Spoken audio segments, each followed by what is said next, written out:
going to start when the decree to rebuild Israel occurs. Now, we talked about the copious notes here. There were actually 4 decrees that were given to rebuild Jerusalem. We mentioned that the first one was Cyrus and Darius. Now, it turns out that these weren't really to rebuild the city. They were to rebuild the temple. It's a little bit of a difference. Artaxerxes actually made 2 decrees. The first decree in 457 BC was that the state would provide money and sacrifices for the temple. His second decree in 444 BC was the one where the walls of Israel were constructed. So most people consider this to be the decree that's spoken of by Gabriel. So the interesting thing is, it gets kind of complicated. So there's 69 weeks of history, and then we're going to talk about a gap, which we mentioned last week. So 69 weeks of years, which winds up being 483 years. 483 years from this decree, Messiah is to appear, be presented, rejected, and cut off. So when you subtract this from this, you wind up with 39 AD. Well, that's pretty good. But when did Jesus actually appear in Israel? Around 32. To this day, by the way, this is Palm Sunday. This is the day we're talking about here when Jesus appeared to Jerusalem and presented himself as the Messiah. So that's what Palm Sunday is all about, is this presentation. So this is pretty good, but really it's not good enough. Well, it so happens, what kind of a calendar did the Jews and ancient people use in general? 360-day calendar, right. So when you make up the difference, which is 5.7 days, you multiply that times, let me think about that. You multiply that, you subtract it from here, and you wind up getting 32 AD when Jesus walks into the temple. So that's how precise it is. And in a sense, they could have been looking for him for a couple of years, looking for him to come over the crest of the hill riding on the foal of a donkey, right? Which is exactly what he did today. So they should have been looking, but they weren't looking. And I was talking with Pastor Jason this morning about that and said there's probably other things that we miss in prophecy that we're going to be in heaven. We're going, oh, really? I missed out on that? So it can't be too rough on them missing out because it truly is, it's kind of complicated, right? All right. So, if you haven't done so, turn to Daniel chapter 9. And I want to look at verse 24 for a second. Because Gabriel is getting into this message. He says in verse 24, 70 weeks have been decreed for your people and your holy city to do 6 things. We talked about this last week. The first thing was to finish transgression, to make an end of sin, to make atonement for iniquity. Those are things that are going to be kind of taken away. And added are the next 3, to bring in everlasting righteousness, to seal up vision and prophecy, and to anoint the most holy place. So, we talked about those things. So these things are going to be completed. So the question was asked last week, has this been done? Has this happened? Yes or no? Not everything, okay? Anybody else want to add to that? Or has this actually happened? Has this been done? So the answer to the question is yes and no. How's that? That's the perfect Bible question, right? Yes and no. It has in a sense. These things have been enacted. When Jesus died on the cross, he finished transgression. He made an end of sin. He made atonement for iniquity, brought in righteousness, sealed up vision and prophecy, anointed the most holy place. He did all those things, okay? But it's not for Israel on a national level. Remember, the context of these verses are for whom? Israel, right? So there is a little bit of application to us, but this is mostly for Israel. So has this happened for Israel? No. But has it happened for those of us who know Jesus? And the answer is yes. Our sins have been washed away. We've received the righteousness of Jesus. So these things have occurred. And what I said last week was the mechanism is in place. The mechanism is in place for this to happen to Israel on a national scale. But it hasn't happened yet. Now, for a Jew to become saved, what does a Jew have to do now? He has to believe in Jesus just like us old Gentiles, right? It's the same. It's a level playing field right now.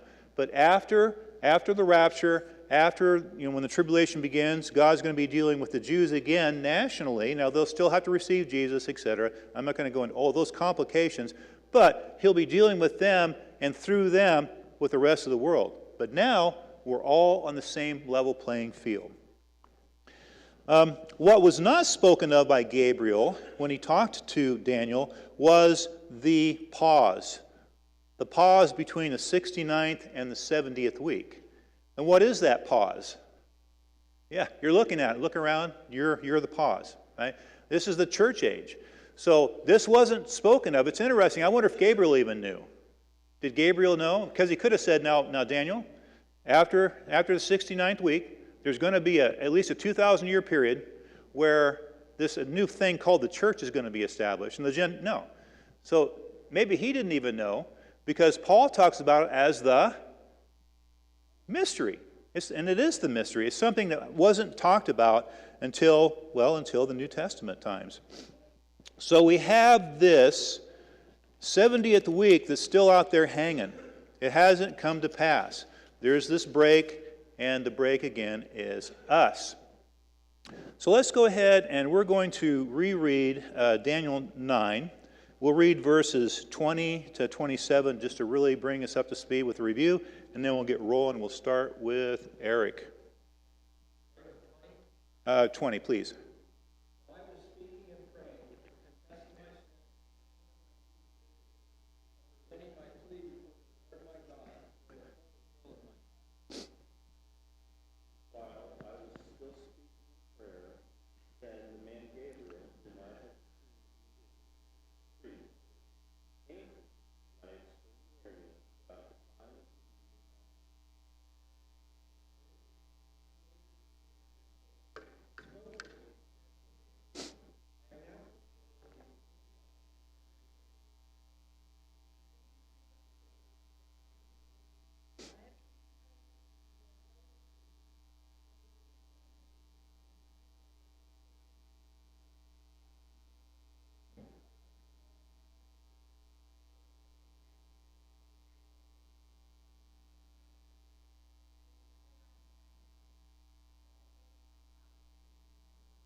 Thank you.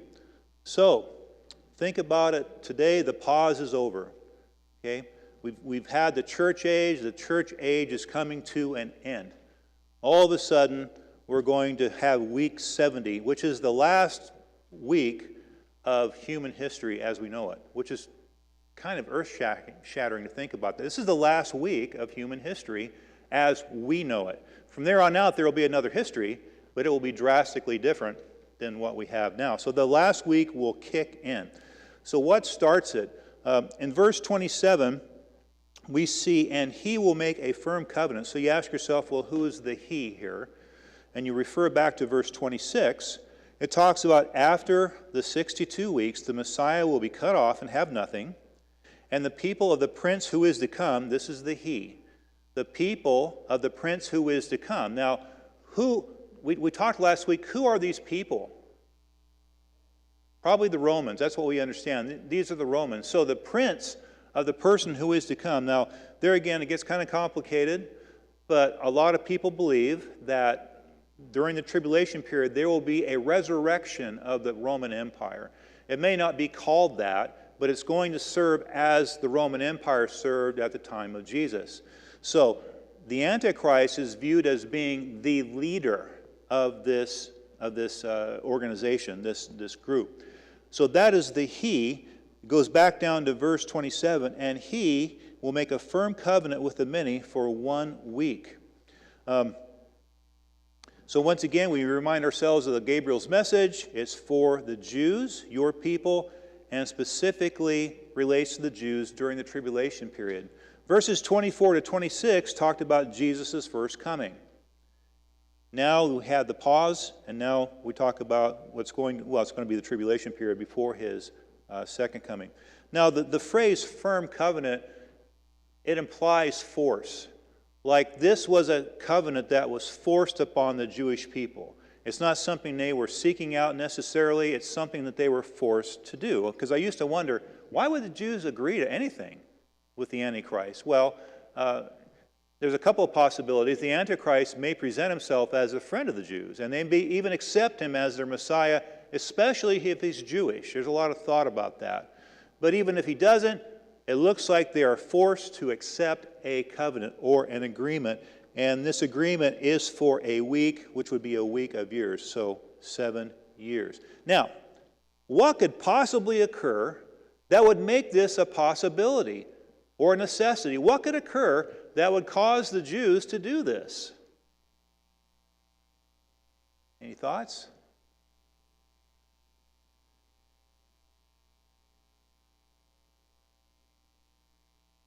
What event may occur that would upset the apple cart and make this maybe happen? The rapture of the church, right? I mean, that's going to be a big deal, especially in our country. I mean, I know we're having all sorts of issues theologically in our country, churches, etc. But we have a lot of Christians in this country even so. And when the rapture occurs and these Christians are gone, you can believe there's going to be pandemonium.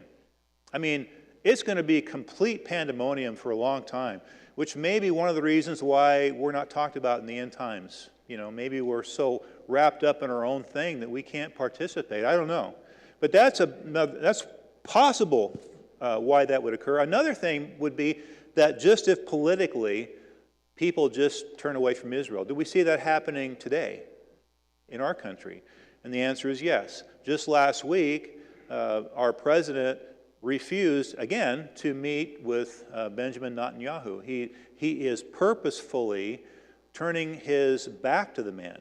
And also you have several members of Congress that are openly anti-Semitic.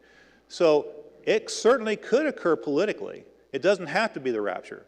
I tend to think it will be, but it's interesting to see how world events can happen. But then we see, so we have this firm covenant with the many for 1 week. But in the middle of the week, it'll be broken. So 3.5 years into this event, boom, it's broken. No longer will he be an ally or a protector of Israel. He will actually be for the destruction of Israel. He'll actually be out to destroy as many as they can. What does this break mean? Well, it says he'll put a stop to the sacrifice and grain offering. The temple is going to be rebuilt. There's going to be another temple rebuilt in Jerusalem. We don't know when. It could be after the rapture. It could be before. We don't have any way of knowing, but it will be rebuilt. And there's actually going to be sacrifices. There's going to be people coming and worshiping like they would have worshiped back in the Old Testament times. So this is going on. But once this 3.5 year period is over, the Antichrist stops it. It talks about the wing of abominations. This refers to something happening very fast. Will come one who makes desolate, even until a complete destruction. Now, we talked about earlier that Antiochus Epiphanes, how he came around, what was it, about 175 BC. He came, he conquered through Israel. He was a terrible, wicked man.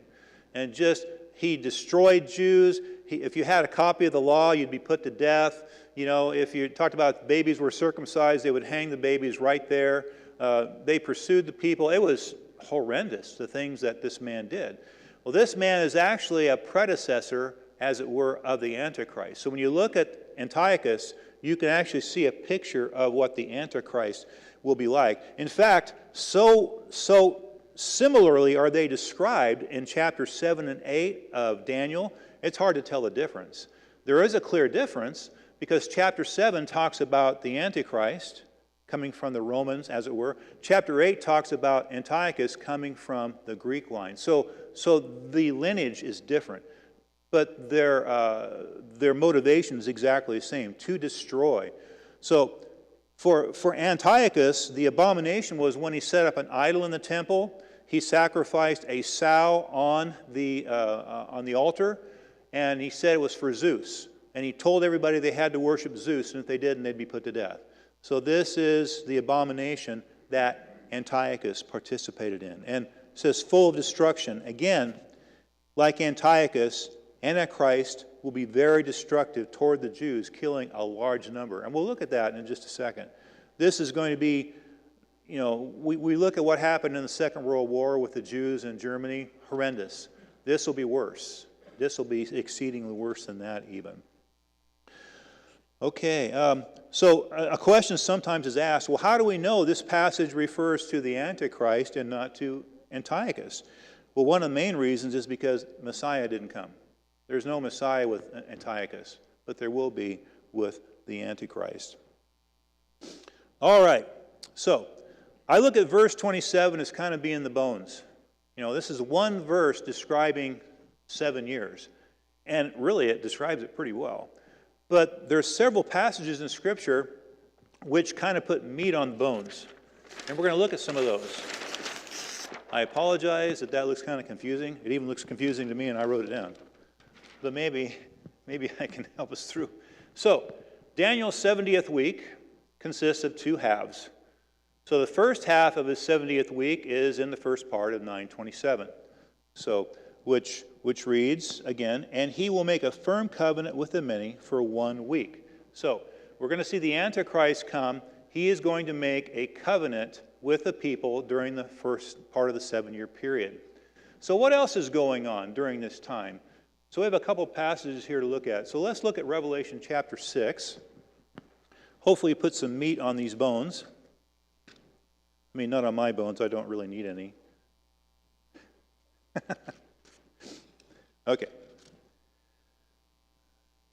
So in chapter 6 of Revelation, now if Revelation is written chronologically, if it is, because some people think it isn't because it has certain parts that has breaks and stuff, but I'm going to take it as being chronological here.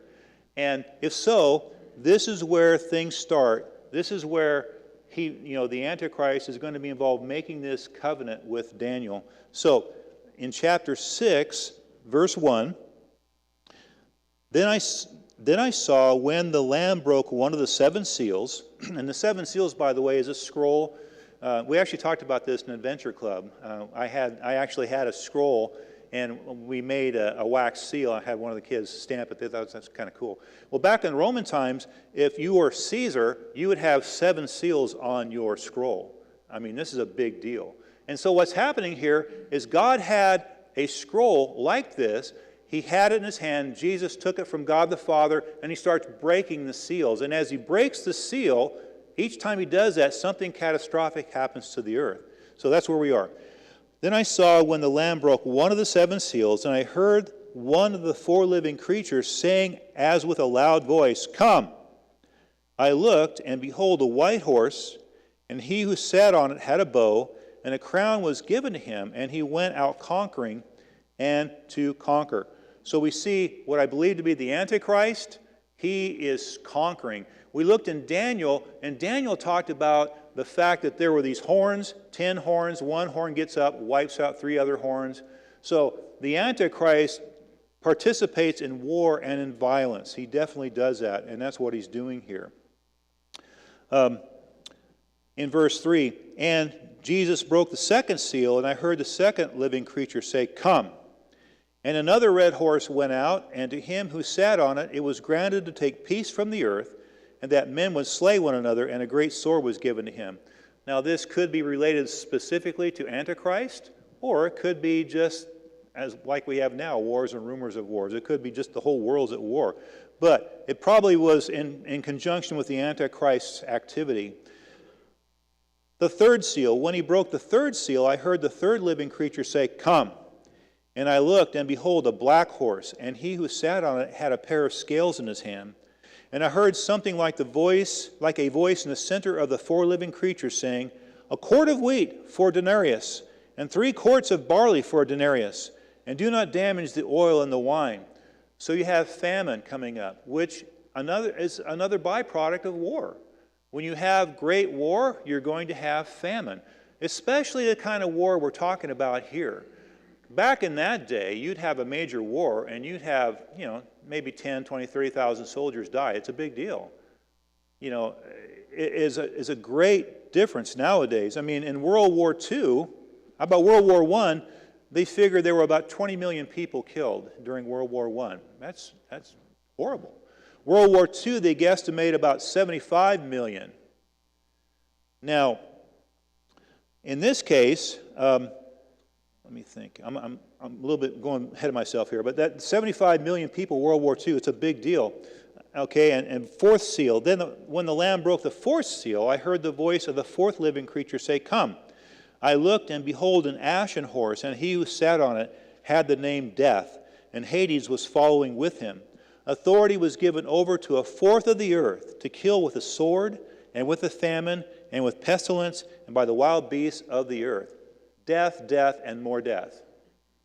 So it says a fourth of the earth's population. What is the earth's population right now? Anyone know? I know it changes day to day, right? About 8 billion people. So a fourth of the population would be 2 billion with a B. Okay? 75 million in the Second World War was catastrophic. Can anything compare to this kind of number? And there again, think about our technology now. There's not going to be, if we have a major war, it's not going to be like the Second World War, where we send them over there. We have weapons now that can cross the Atlantic Ocean, the Pacific Ocean. There will be no safe home front. We will be hit. If we were to take part in a major war with Russia, heaven help us, we would pay. Our cities would be devastated, as would theirs. So you're talking about a war of which there is no comparison. Billions of people, you have nuclear weapons, you have biological weapons, you have every kind of thing known to man. It's just horrendous. This is, by the way, this is during the first peaceful half. I forgot to mention that. This is the peaceful part of the tribulation period. Comparatively peaceful. This is all going on. In verse 9, when the Lamb broke the fifth seal, I saw underneath the altar the souls of those who had been slain because of the word of God and because of the testimony which they had maintained. And they cried out with a loud voice, saying, "How long, O Lord, holy and true, will you refrain from judging and avenging our blood on those who dwell on the earth?" And there was given to each of them a white robe, and they were told that they should rest for a little while longer, until the number of their fellow servants and their brethren who were to be killed, even as they had been, would be completed also. You're going to see an incredible number of martyrs. So the first thing you think of, well, if the rapture is true, where are all these believers coming from? There is going to be a large number of people coming to know Jesus during the tribulation period. The next chapter, chapter 7 Revelation, talks about the 144,000 that are sealed by God. These aren't the Jehovah's Witnesses. These are actually Jews. And it looks like, from chapter 7, their job is to evangelize, and they are going to be successful in evangelizing a large number of people, if this is what I understand to be true. And these are the people that would be martyred. There's going to be an enormous number of people convert, and they're martyred during that time period. It's going to be very inhospitable to be a Christian. I know that we're Trevor and Haley minister, and it can be kind of inhospitable in certain areas there, right? This won't compare. This is they're hunting you down. It's kind of like what happened I mentioned North Korea, when whatever the ding-a-ling was that first took over. He says, "Hey kids," they go to the school, "Hey kids, do your parents have a book like this? Do your parents have?" "Well, yeah, they do." "Well, could you bring it?" And they did, and they went and got the parents, and those parents were either killed or sent to a concentration camp, North Korea. North Korea actually had a fairly large Christian population until that time. So that's the kind of thing we're talking about, where people are gathered, where people are put to death. That's what's going to be happening during the tribulation period. So sometimes when I talk to people, I've witnessed to people before, well, I'll just get saved then. Well, yeah, maybe, but it's not going to be any fun. You know, if you get saved now, if the rapture takes place, you don't have to worry about it. But, well, anyway. So, like I said, this is the first half. This is the peaceful half. Okay? And if you would, turn to Matthew 24. And Matthew 24 here is the same context. There again, we remember Matthew 24 is written specifically to the Jews. Jesus is telling his followers about the end times and what needs to happen. So these verses we're going to look at here, I think, refer to this first half also. So Matthew 24 and verse 7 to 9. Jesus is talking, "For nation will rise against nation, and kingdom against kingdom, and in various places there will be famines and earthquakes. But all these things are merely the beginning of birth pangs. Then they will deliver you to tribulation and will kill you, and you will be hated by all nations because of my name." Now there again, this may or may not refer to the first part here, but it seems to fit, where they're being persecuted and they're being delivered and pursued. So this is essentially Daniel's 70th week, the first part. So what about the second part? Well, again, turn back to Revelation, and we'll read Revelation 6 first. I was going to do something else first, but we'll do this one. Revelation chapter 6. So when's the distinction? Back to Revelation 6 and verse 12. It says, "I looked, and Jesus broke the sixth seal, and there was a great earthquake, and the sun became black as sackcloth made of hair, and the whole moon became like blood, and the stars of the sky fell to the earth as a fig tree casts its unripe figs when shaken by the wind, by a great wind. The sky was split apart like a scroll when it's rolled up, and every mountain and island were moved out of their places. Then the kings of the earth and the great men and the commanders and the rich and the strong, every slave and every free man hid themselves in the caves and among the rocks of the mountains." And hear what they say. "And they said to the mountains and to the rocks, 'Fall on us and hide us from the presence of him who sits on the throne and from the wrath of the Lamb. For the great day of their wrath has come, and who is able to stand?'" I think this is the transition point. At this point, you have this amazing, incredible earthquake, which it says is worldwide. Now, we can't even imagine an earthquake. You know, that earthquake recently in Turkey and Syria, devastating. Now imagine that on a worldwide scale. And it says everything will be moved. So it's going to be a really significant earthquake. This seems to be the transition into what's called the Great Tribulation, the second half. And even the people who are on the earth realize it. You know, they're saying, "Oh no, the great day of his wrath has come." So you talk about, for example, how the moon is darkened and the sun, and that could be a result of all the debris and stuff that would be cast into the atmosphere from a major earthquake like this. It also mentions meteors which do fall to the earth. So can you imagine all these things happening? Yeah, it is the great day of the Lord, right? Oh, and a few more highlights of this second half, right? The second half, the first half was fairly peaceful. The second half, a third of all of Earth's vegetation will be destroyed by fire. A third of all the sea will die. We're talking real climate change here, not make-believe climate change. We have 2 massive asteroids fall to the earth, which people talk about nowadays, the possibility and the devastation that would bring. Another massive war. And the second massive war will kill a remaining third of the Earth's population, which is another 2 billion people. You're talking about wars that would escape our imagination. Also, it talks about demonic torture on the world where the demons are released. The demons that are, I consider the worst of the worst, that are in captivity, it's opened up, released, and they unleash they unleash torture on human beings for 5 months. So these are some of the things that are going on during this first part. Turning back to Matthew 24, again, Jesus is talking to his disciples, giving instruction.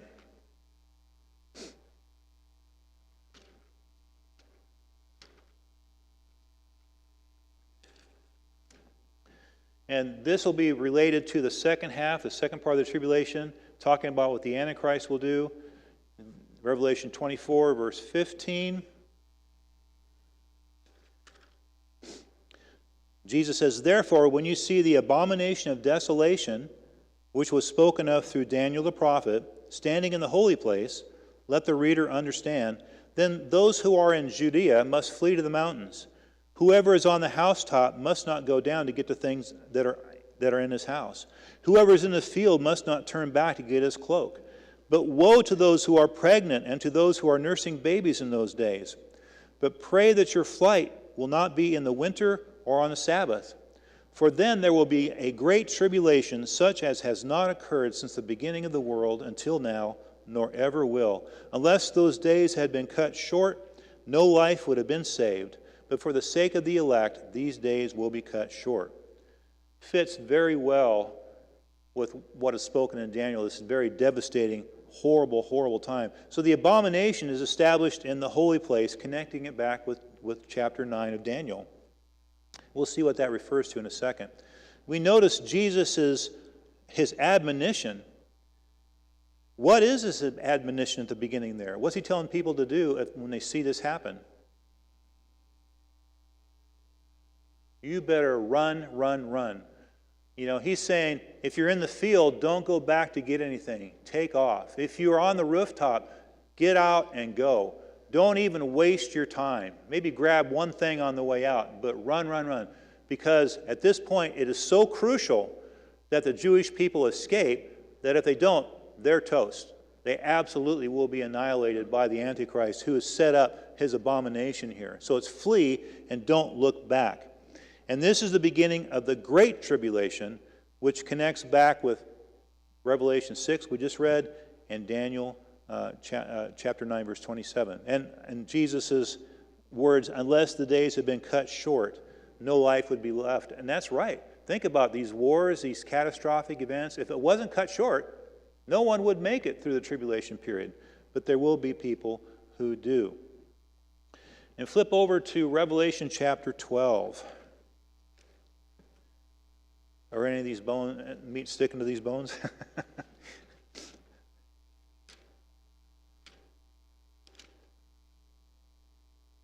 All right, so we're in the second half of the tribulation period, Daniel's second part. Revelation 12 and verse 13 and 14. This relates specifically, I think, to what Jesus just talked in Matthew here about fleeing. In verse 13, "And when the dragon, Satan, saw that he was thrown down to the earth, he persecuted the woman who gave birth to the male child," speaking about Israel. "But the two wings of the great eagle were given to the woman, so that she could fly into the wilderness to her place, where she was nourished for a time, times, and half a time, from the presence of the serpent." So we believe this refers to the Jews, that the Jews are many are supernaturally protected.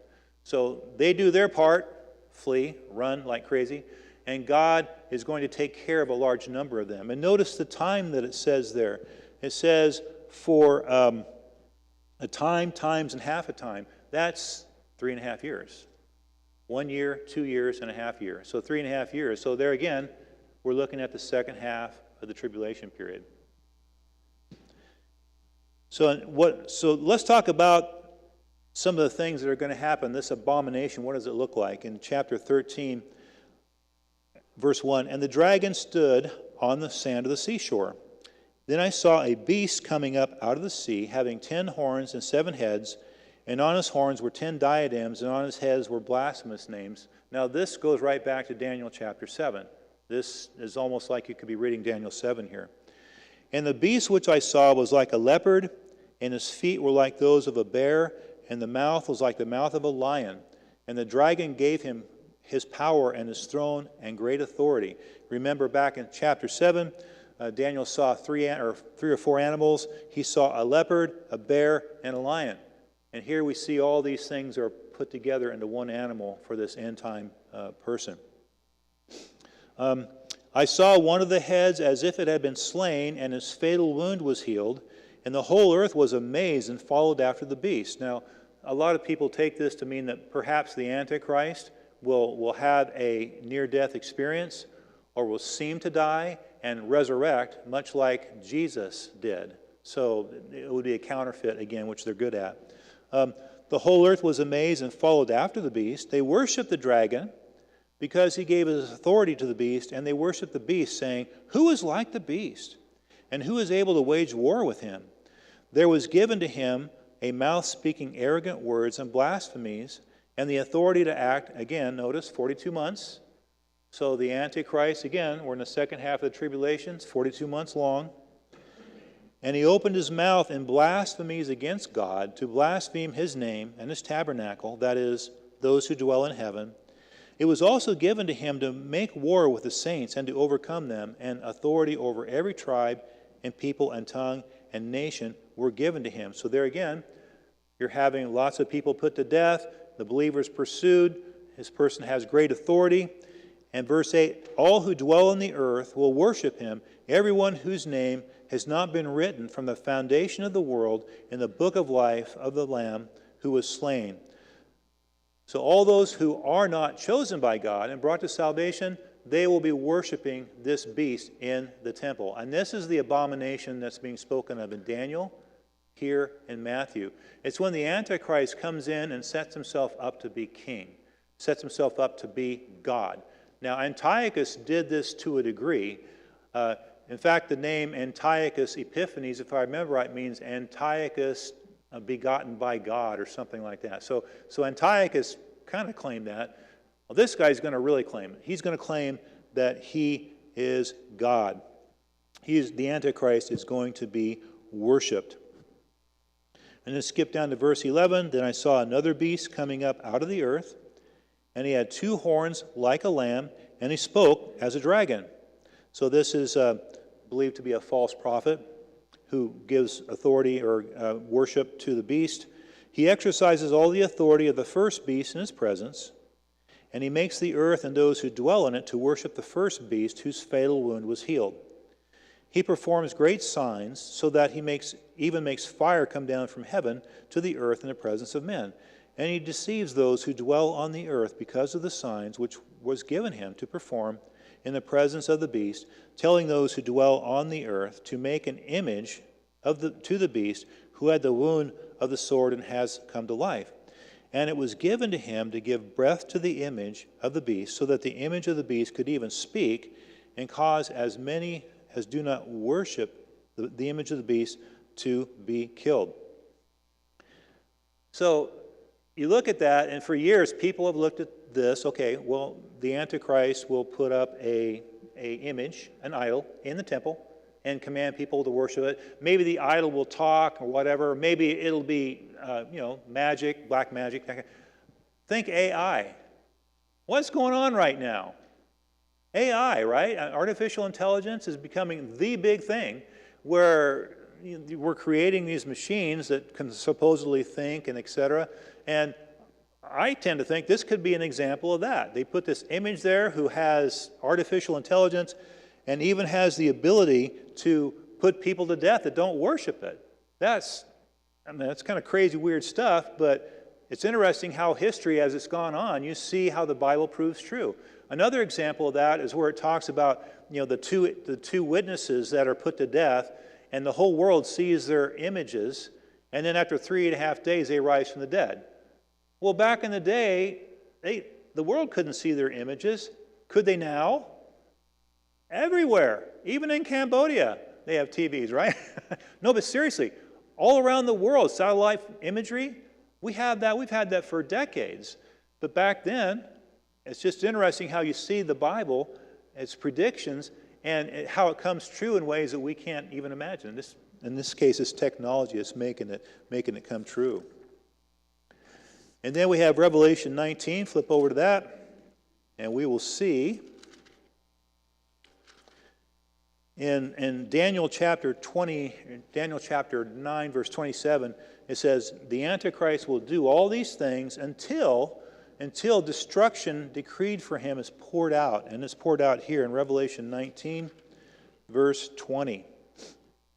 And the beast, the Antichrist, was seized, and with him the false prophet, who performed the signs in his presence, by which he deceived those who had received the mark of the beast, and those who worshipped his image. These two were thrown alive into the lake of fire which burns with brimstone.